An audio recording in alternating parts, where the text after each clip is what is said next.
Let's go. We continue the same way. We finished the Maimer. Now we're going to learn the Farbrengen of Acharei. Yeah. This is the Farbrengen that we gave on the Shabbos, Parshas Acharei, in which he explains the virtue of Parshas Acharei and how Parshas Acharei surpasses Parshas Shmini. You want a copy of the petition? Yes? Okay. The beginning of the parsha talks about how Aaron Akain should not repeat the mistake of his sons who went into the Kedusha Hadashim, but one opinion went too far in, or the way the Chaim HaKadosh explains it, it's alluded to in the beginning of the parsha. They came close to Hashem and they died. So the Chaim HaKadosh says the issue was the way they came close to Hashem. They came close to Hashem in a way that they let their neshamas leave their bodies. So the Rebbe explains the message of this parsha is about the idea of, on the one hand, the simple meaning of this parsha is that you're supposed to not let your neshama leave your body, okay. But there's another deeper message over here, which is that there's something we're supposed to learn from another view themselves, not just from the fact that their souls left their bodies, but the fact that they wanted the souls to leave their bodies also tells us something. Let's go. Parshas Acharei comes in the Torah in the continuation to Parshas Shmini, in which the Torah talks about the 8th day since the inauguration of the Beis HaMikdash.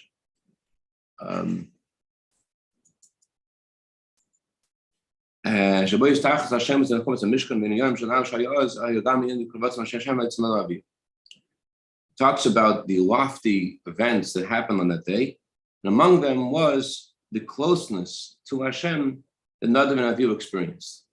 As Rebbe Ashab famously said, the closeness of Nadav and Avihu to Hashem was something virtuous, something we're meant to learn from. Nadav Avihu never came back Kodesh. Moshe Rabbeinu said about Nadav and Avihu that they are greater than me and greater than you, Aaron. So they're greater than Moshe and Aaron. How can we talk about them doing an Avera? They're greater than Moshe and Aaron. So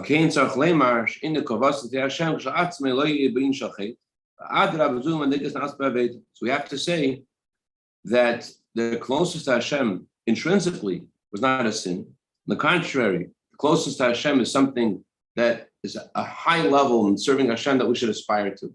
The problem only was that the closest to Hashem was in a way that they passed away. But the closest to Hashem, the yearning to be close to Hashem, that's something that we're meant to learn from. We're supposed to be like that. So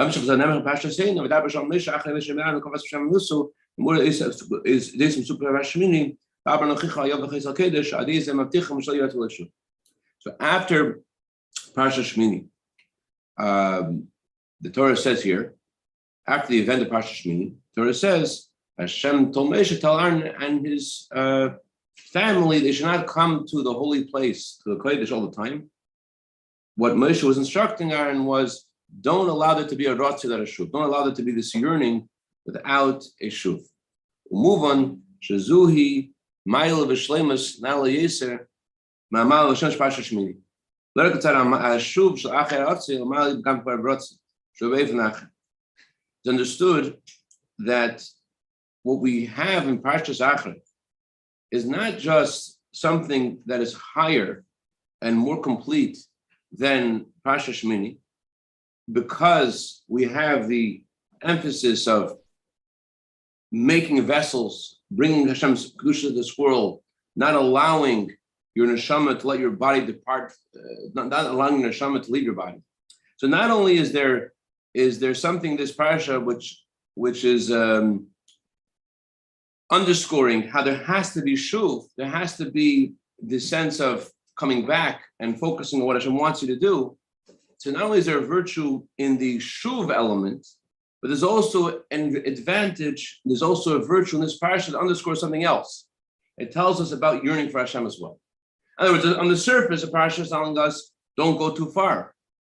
But the Rebbe says it's not only telling you not to go too far, it's also telling you how far you should go. What does that mean? Oh, L'chaim Peretz. Been a couple days. Welcome. Yeah, it was off. Now I'm back. But it turns out Rabbi Akiva and his friends went into the garden. And we know that the word garden is an acronym for different levels of Torah interpretation, Pshat Ramaz Dosham say. And their visit to the garden was to discover the deep secrets of the Torah. You understand the Gemara now? Yeah. 2 weeks ago. So the Gemara concludes after saying what happened to other sages, that one of them died, one of them became crazy, and one of them left Yiddishkeit. The Gemara says Rabbi Akiva went in with peace and left with peace. So the question is, they all went in with peace. They all were okay. None of them were crazy or not curse them or they're all doing good before they went in. To qualify to go in, you have to be batting 1,000 and all your entire misses in a way we can't imagine. But the question is, why is it only about Rabbi Akiva that he went in with peace? The answer is that Rabbi Akiva's interest in going to the garden wasn't for his own experience, wasn't for his own satisfaction, that he should enjoy the revelation of Hashem in the garden. Rather, his goal was Yatzav B'Shalom. The reason his goal was that he should bring this Kedusha, this place into the world. He knew that the goal of Hashem in creation is to bring Hashem's Kedusha to the world. That's why he went in the garden in the first place. He went in there to bring this to this world. And that's why he survived. He survived because he went in with the right intent. He went in, I'm going to have this experience and I know what this experience is about. And that's why he's able to direct the experience and harness it and use it, which is, as everyone mentioned on other occasions, it's very fascinating about Rabbi Akiva himself personally. But Rabbi Akiva was the one, Mora says famously that when Rabbi Akiva was one of the Asar Malchus, he was one of the 10 people killed by the Roman government that we mentioned in our prayers on Yom Kippur and Tisha B'Av, that Rabbi Akiva his skin was being peeled with iron combs. He was saying Shema, and his students were asking him, how is it possible you're saying Shema at such an occasion? Ad Khan, to such an extent, they asked him, how could this be? And Akiva said, on the contrary, I'm waiting my whole life to fulfill the words in Shema, b'chol nafshecha. In Shema we say to Hashem, you should love Hashem with all your soul. Your neshama should be given to Hashem. When I have an opportunity to give my neshama to Hashem, finally, I have a chance to give my neshama to Hashem. So Akiva always looked for an opportunity to give his neshama to Hashem. He wanted to be like Nadav and Avihu, to be close to Hashem. And yet, despite that, he was the only one of the sages that left in peace, because despite that, the fact that he had this great yearning to be close to Hashem, it was perfectly in sync with his understanding of what Hashem wants him to do, and they didn't let that overwhelm him or take him to a place that Hashem didn't want him to go. So Parashas Acharei is not only about leaving in peace, it's also about entering in peace. Parashas Acharei is also about the kind of yearning you need to have, the kind of decision that you need to have in yourself that you want to be close to Hashem. Now, there's another occasion about this topic. We spoke about people who like to Farbrengen. So life's not only about Farbrengen.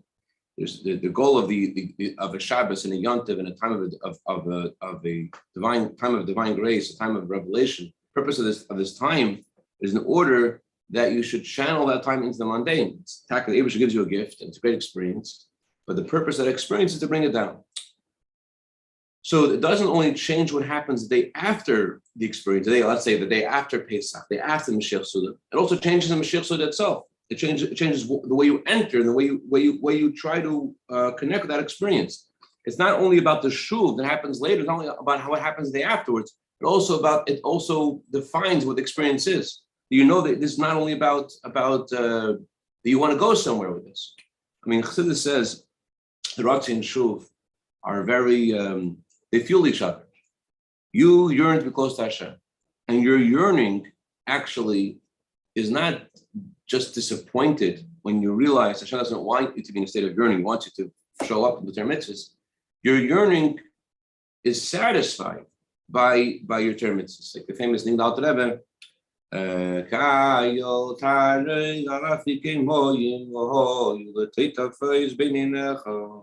that's the whole niggin. The niggin begins with, like a gazelle thirsts for you by a riverbank. And the end of the verse, Alter doesn't quote in the song. The end of the verse is, so to my soul yearns for you. And the end of the verse is, you should put on tefillin. So the way to satisfy the yearning for Hashem is by shuv, is by doing what Hashem wants you to do. So one fuels the other. So the message of this parasha is not just about the going back, but also about the going forward, about the desire, about the yearning, about how to. Going into davening, so going into davening properly. I work with full davening properly. Then when you go out, the rest of the day, go out also with you. Right. And also, when you go into the davening, it's not only about the davening. Rambam says when you daven, you have to have your heart in heaven, your eyes down, which means you also have to look at what's going to happen to you after davening. Where am I going to be after davening? Am I going to be the same obnoxious guy I was before davening? Or am I going to bring davening with you? To think during davening, like, that's what Aveda is. Aveda is that you think over an experience that you had where you may have failed, and you talk yourself into this. You inform that experience with your knowledge of the chapter in Tanya that you should have been thinking about at that moment. I think I touched a bit around. Your eyes are your eyes are down. So you go into that with your eyes up. Your heart in heaven, your eyes down. Heart in heaven. So the Rambam, and the simple pshat is your eyes should look down. But the deeper meaning is that your eyes should be on what's happening after that. As the name of Farbrengen Acharei, that everyone said is after. What's happening afterwards? Okay, but again, it's not just what happens afterwards, but the whole approach. Where are you going in the first place? What do you want to achieve? You want Yotze v'Shalom. You want this to contribute to something in Hashem's desire from you after davening as well. I just want to highlight that it's not only after davening. I want to highlight that it's not only for the purpose of fueling the after davening. Hashem wants the ratzah. He wants the desire as well to be perfect. In other words, that's also desire of Hashem. It's not the Shabbos and the Yontiv is also desire of Hashem. It's meant to fuel that after Shabbos and Yontiv too, but it's not that you're doing Avera or that you're veering off course in that moment as well. That Hashem wants that moment too. He wants, as everyone's mentioned about Ratzah and Shuv, he wants that while you're doing Ratzah, while you're yearning for Hashem, it should be with all your heart, all your soul, all your mind, and all your heart, soul, and might. And then Shuv should also be with both, because Hashem wants both experiences. The question only is what do you want in that experience? Do you want what Hashem wants? Let's go further.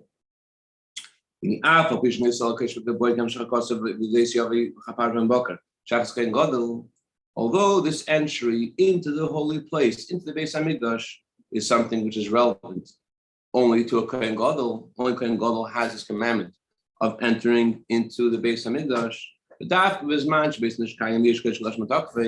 And this prohibition only applies when the Beis Hamikdash is standing and the Beis Hamikdash is there in its full strength. So this prohibition of not going Kodesh Kodashim would seem only applies to Kohen Gadol. But nowadays it seems that there wouldn't be such a prohibition. And there's also no concept until Mashiach comes to bring these sacrifices. Hashem says, don't go into the holy place in the wrong way. Only go in the right way with the sacrifices. So both the prohibition of not going in it would seem not to apply so much nowadays. And also the commandment of going in the right way with the sacrifices also doesn't apply until Mashiach comes. However, the Torah is eternal. We'll see this has a message for us. Before we do, let's look at the note over there in the bottom, the star. Rebbe analyzes a little bit halachically the prohibition of entering in the Kodesh Kodashim nowadays. When the ark was kept in other places before it arrived in the Beis Hamikdash, as the Torah, as it says in Tanakh, how the ark was kept by the Philistines for a while, The Shulchan Aruch have been given. There was 20 years the ark was not in the appropriate place. And the same thing would apply if it would have to be centuries. It makes sense to say that to enter, let's say, the room where the ark was for those hundreds of years, or 20 years, when it wasn't in the Beis Hamikdash, there will be no prohibition to enter that place.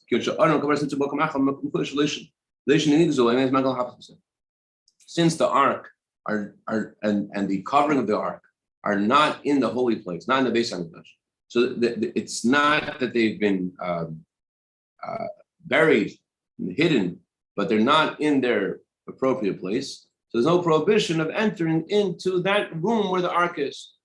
I don't have time right now to look for sources for this, but this is what is clear. Let's say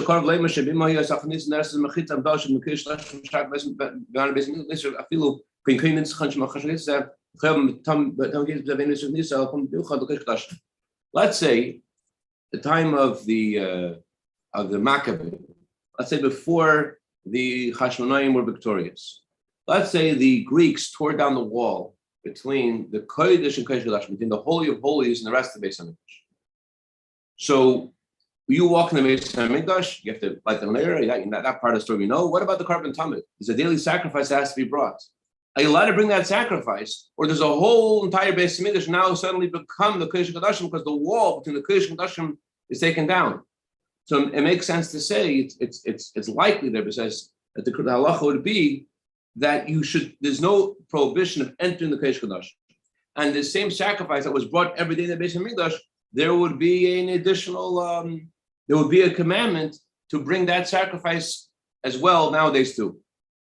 And not in that scenario where the wall is taken down, it makes sense to say that the Jewish people will be obligated to bring daily sacrifice, and the whole Beis Hamikdash would not be considered the same status as the Holy Holies.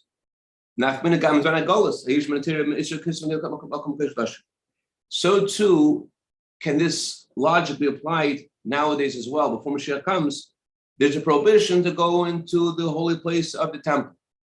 Is there an additional prohibition in entering the Holy of Holies? Or is there not an additional prohibition? Based upon the logic we're saying, it would seem that since the walls are taken down, it doesn't have the same status anymore as a Kodesh Kodashim, and therefore there wouldn't be an additional prohibition of entering that specific spot. So Rebbe doesn't come to a conclusion, just says it's not the subject that he's in right now, but it would seem that there is room to say there's no additional prohibition, because the status of Kodesh Kodashim is not the same when the walls are taken down, etc. Okay, but our focus over here is the spiritual meaning of this. Although it seems that this whole commandment doesn't apply to us nowadays, however, the Torah is eternal. When you say the Torah is eternal, this doesn't only mean that the study of Torah is eternal, also the mitzvahs of Torah are eternal.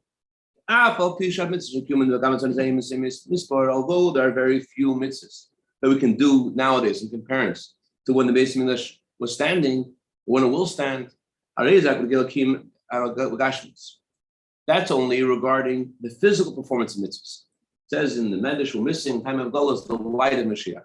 The light of Mashiach is 207. So it says there's 207 mitzvahs that are different nowadays, but doesn't mean they don't exist. They're just different. We can't do them physically. Today, also spiritually, every mitzvah applies. Mitzvahs are eternal too. So every mitzvah applies spiritually. Right.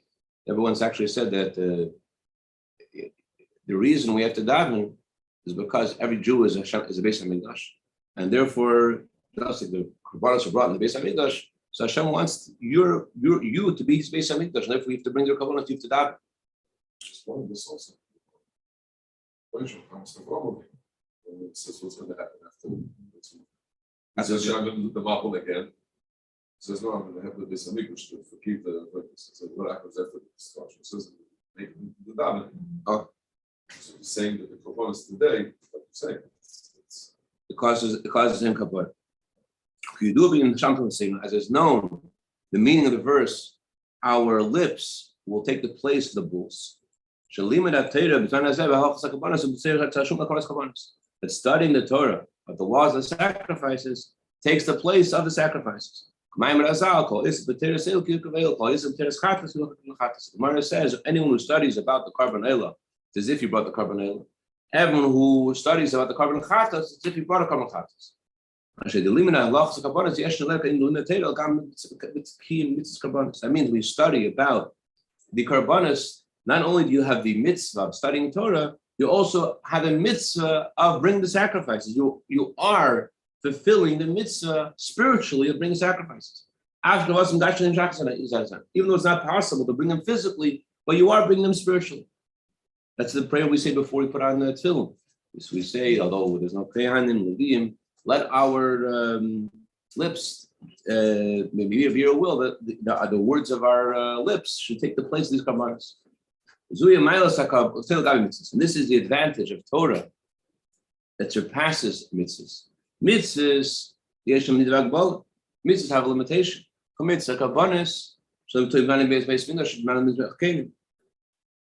Mitzvahs could only be done in certain times, certain places. They're limited. Mitzvah can only be done in the appropriate time and place. You need to have the Beis HaMikdash, you need to have the altar, you need to have the kohanim. But the study of the sacrifices, even someone who's not a kohen, and he's no Beis HaMikdash physically, when he studies the Torah about the sacrifices, it's as if he brought the sacrifices. And this is something very novel. In general, it says that the difference between mitzvahs and Torah is that Torah has no limitation, and mitzvahs do. It's kind of like the difference between the limbs of the body and the blood in the body.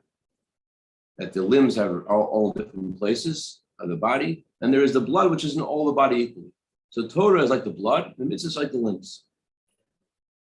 And here is something novel, that it's not just that you have something in Torah that is above time and space.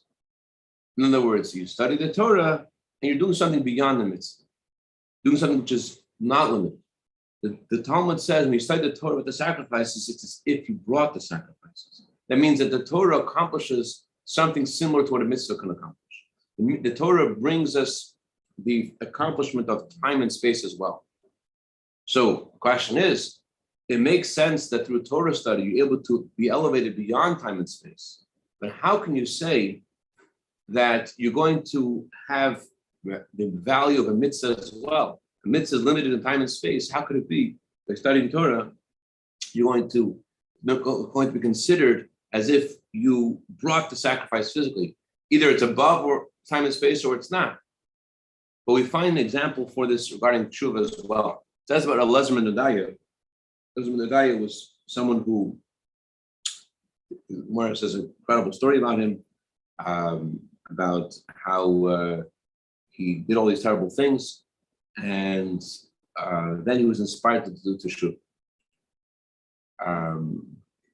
He was inspired to do teshuva, where it says that he felt really bad about his past. He said, heaven and earth help me. He said, father and mother help me. Sun and moon help me. And all of them said, heaven and earth said we can't help you. Father and mother said we can't help you.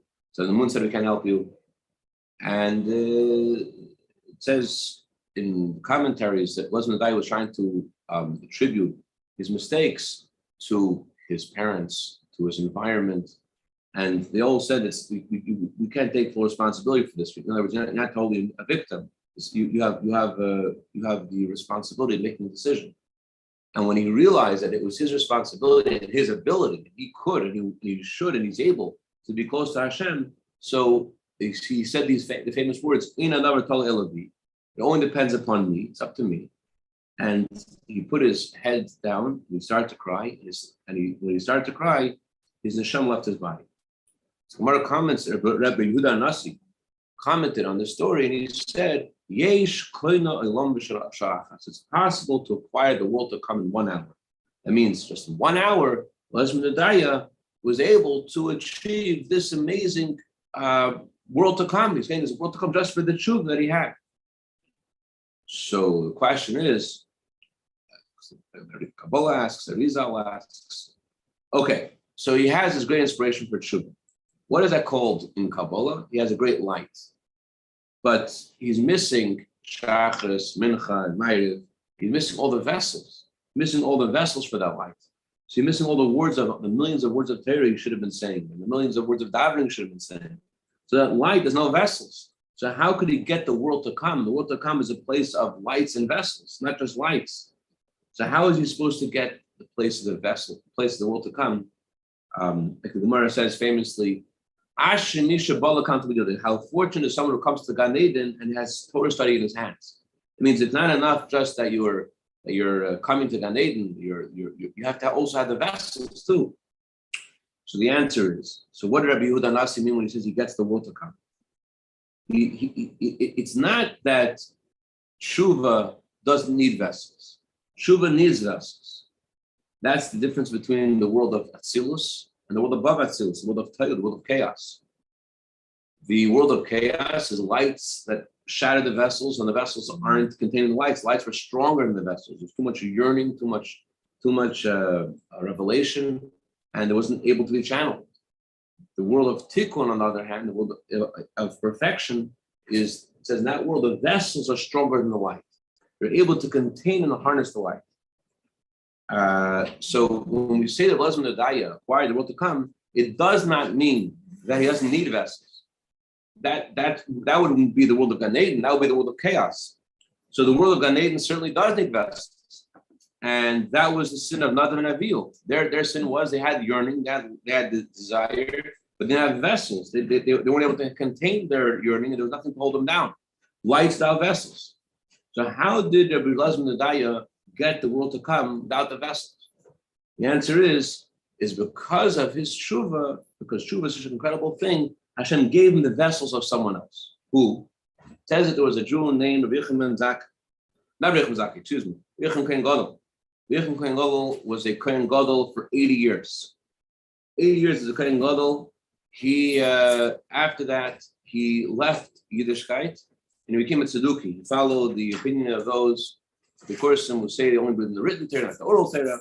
So what happened to all the vessels that he made? That Yechim Zak made all the service of Hashem for all those years. So those vessels that he made were given to Lesman Adaya. Lesman Adaya, I'm not sure their relationship with their souls, in Arizal, how these two souls were connected to each other. But Lesman Adaya was given the vessels of Yechim Kohen Gadol. I think the Pelishah Hasidim say that the reason why Yechim Kohen Gadol left Yiddishkeit was because he was a tzedukah before as well. What's tzedukah means? The simple meaning of the word tzedukah means he followed the opinion of Tzaddik, the student of Antignes, who thought that the written Torah is the only real thing. But the word tzedukah also means correct.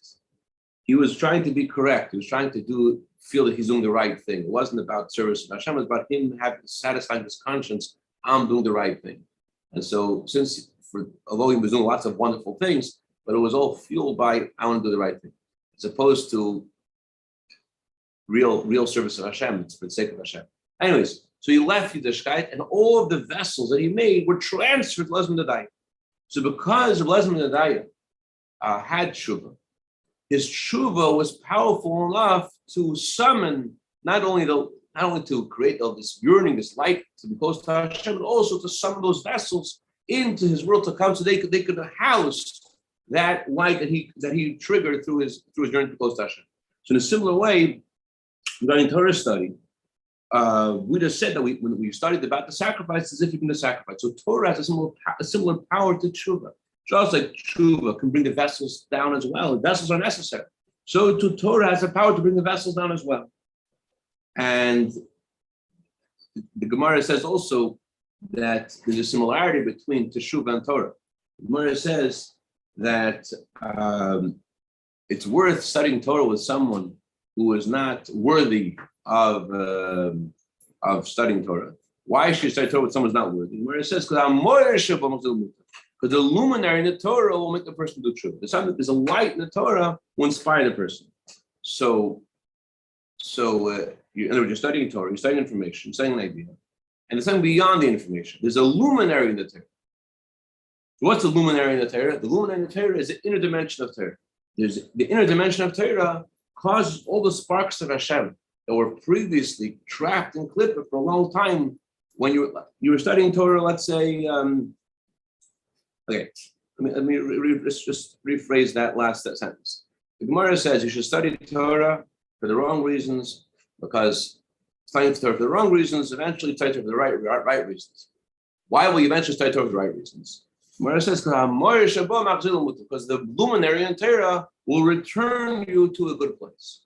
So Siddur says the luminary in Torah will not only return you to the good place, but it'll also return all the sparks of godliness which were in your Torah study. That you were studying Torah for the wrong reasons for many years. You were studying Torah because you want to become considered a scholar of everybody. You want everyone to honor you. You're learning Torah for the wrong reasons. So the luminary in Torah will not only bring you back to the Eibishter, will also elevate all those sparks that were previously in the known holy place. So just like we said about Tshuva, that Tshuva not just elicits a light from Hashem, but it also creates vessels for that light.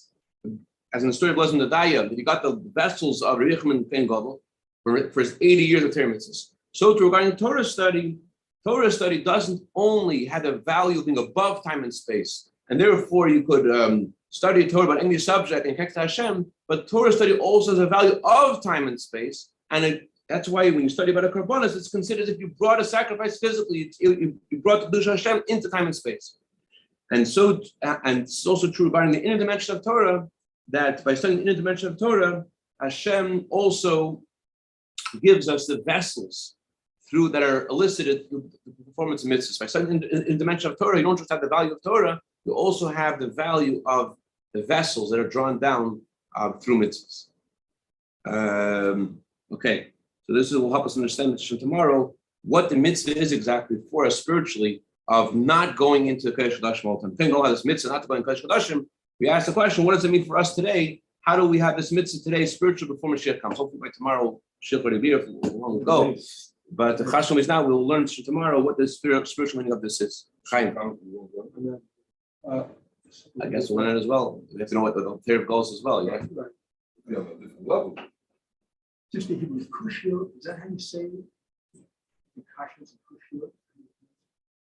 Kashas and Kushiyot, they're just the same word. Yes. Ashkenazic, Sephardic, tomato. Oh, they're not two, one's not like the ball. Shaila is a question. A Kushya is more of a disturbing question.